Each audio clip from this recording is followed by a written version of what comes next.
अस्सलाम वालेकुम everyone, welcome to my channel. आज जो है हम डायरेक्ट और इनडायरेक्ट स्पीच को बड़ी इंटरेस्टिंग वे में कवर करने जा रहे हैं। आप लोगों को पता तो होगा कि जो है वर्ड्स हैं वो हम बोलने के लिए जो है वो यूज़ करते हैं, लेकिन बात को करने के भी दो तरीके होते हैं। एक डायरेक्ट वे होती है और एक इनडायरेक्ट वे होती है, ठीक है।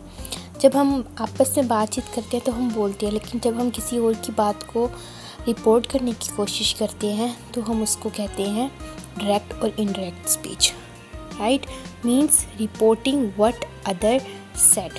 ठीक, अब इसकी दो वेज होती हैं, या तो हम डायरेक्ट वे में उस बात को कह दें या तो हम उसको इनडायरेक्ट वे में बात को कह दें। ठीक, डायरेक्ट वे में होता है कि हम उसकी एग्जैक्ट वर्ड को वैसे लिख देते हैं, जैसे कि अगर हमने किसी की कोटेशन को लिखना होता है या किसी की भी बात को एज इट इज़ बताना होता है तो हम कोटेशन मार्क्स लगाकर वो उस बात को एग्जैक्ट लिख देते हैं, उसी बिल्कुल सेम वे में जैसे बोले गए थे। लेकिन इनडायरेक्ट वे में क्या होता है कि हम उस बात को एग्जैक्ट वे में नहीं बताते, बल्कि उसको अपनी वर्डिंग में बताने की कोशिश करते हैं ताकि उसका सेंस और मीनिंग जो है वो मतलब जो है वो प्रोड्यूस हो सके, लेकिन जो वर्ड्स हैं वो एग्जैक्ट नहीं होते जैसे कि बोले जाते हैं।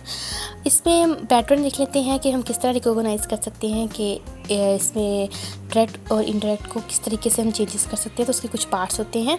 अगर इस तरीके से सेंटेंस दिया होता है, ठीक है, और जो चीज़ कोटेशन मार्क्स में आई होती है उसको हम कहते हैं रिपोर्टेड स्पीच, और ऐसे पार्ट्स जो कोटेशन मार्क के बाहर होते हैं उसको हम कहते हैं रिपोर्टिंग स्पीच। और इसमें जो वर्ब यूज़ हो रहा होता है उसको हम कहते हैं रिपोर्टिंग वर्ब।